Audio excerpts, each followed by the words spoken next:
Hi, and welcome to another edition of Lee's Thoughts. And today, if you know anything about our videos here lately, we have been doing a lot of RV things. And today, I am reviewing a Westinghouse iGen 4500. So it's a digital inverter generator, gasoline, and it'll go up to 4,500 peak watts. And so I've got it out of the box here. So here's the rear end of it, and it's only 90 pounds. Which is great for my wife and I. We can tote it around. But right now what I'm doing is I've read up on the instructions, and I was going to put the oil in. Here, I'll show you how we're going to put the oil in. And then we are going to take it for its first run so I can charge my new lithium battery. How about that? Stand by.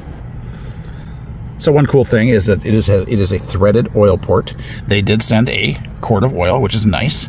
And here's the cool thing. The funnel is threaded too, so you're not going to spill oil all over the place. I love that.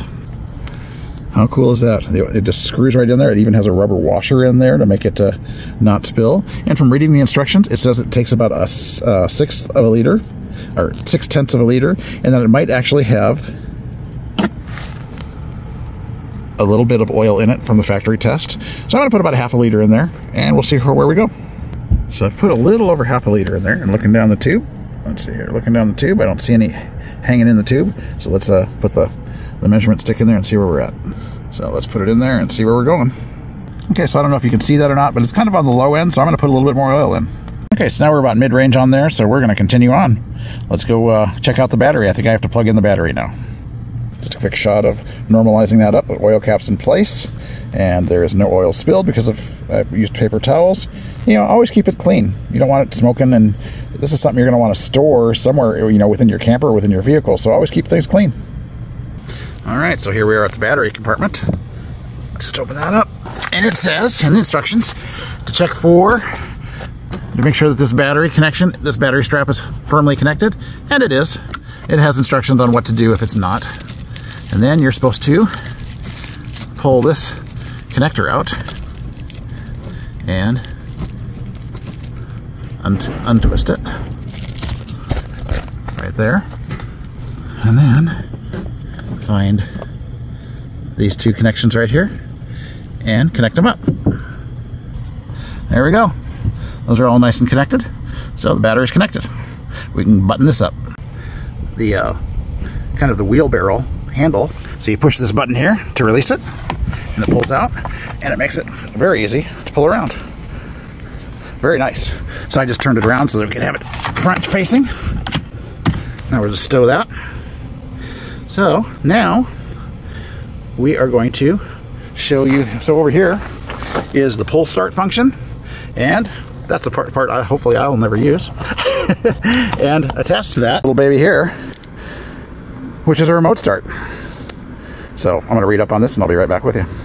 In the meantime, one cool little feature that it does come with is it comes with a little tool pack, a spark plug wrench, and a little Phillips screwdriver. The Phillips screwdriver will allow you to take all of the engine shrouds off of it, and spark plug wrench is pretty self-explanatory. It allows you to take the spark plug wrench out, because you do need to change the spark plug out every 500 running hours. So before we start this puppy with the remote start, I do need to say that the engine has a gas tank that holds 3.4 gallons of gas.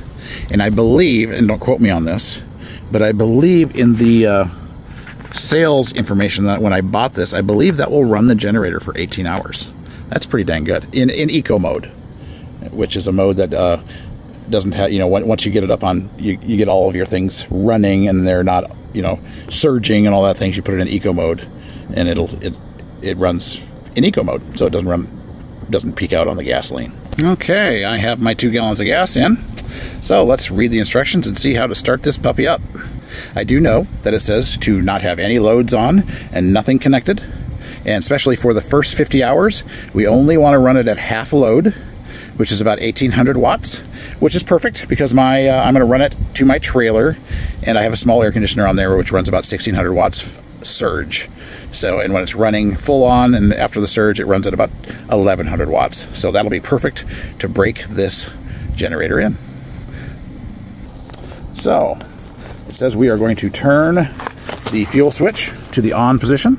To the just the starting procedure says verify the fuel is in the gas tank, turn the fuel switch to the on position, push the battery switch to the on position, So that would be right here, which is it is in the on position. So just a note here, I tried to start it with the remote and it did not start, and I tried to start it with this button and the battery was dead. It tried to turn over and it did not. So while I had the phone off, I did try to start it with the recoil thing, you know, the one that I said I never wanted to use, and it started right up. So I will show you that right now.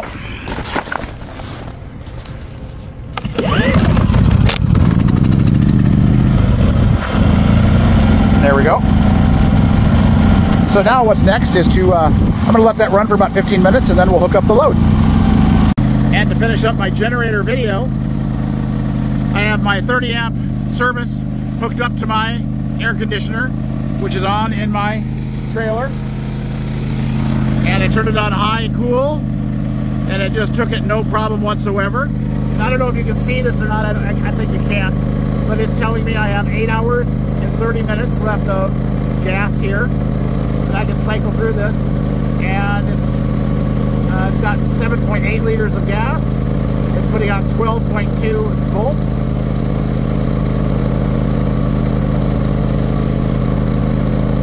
And it's at 50% of its max right now.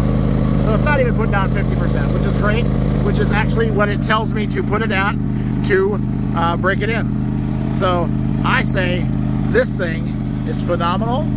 And I'm talking really loud because I'm right next to it, but really this isn't a really very loud generator at all, I would say. In fact, if you step away a couple of feet away from it, it's not very loud at all. And there's no smell here at all. And just a couple of features while we're at it. So you got your 30 amp brick, your 30 amp connection here. We've got two 110 connections. We've got two USB ports here.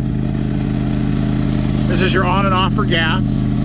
This tells you that the power is on. This, you can actually charge your battery remotely. These are all of your fuses. So this is awesome. And this is just a push to start button where you can, in case you don't have your remote handy, you can just push to start it right here. So all in all, I have physically lifted this myself, and I'm a 59-year-old man, and I'm not in the super phenomenal shape, but I lifted this myself. My wife and I lifted this with absolutely no problem.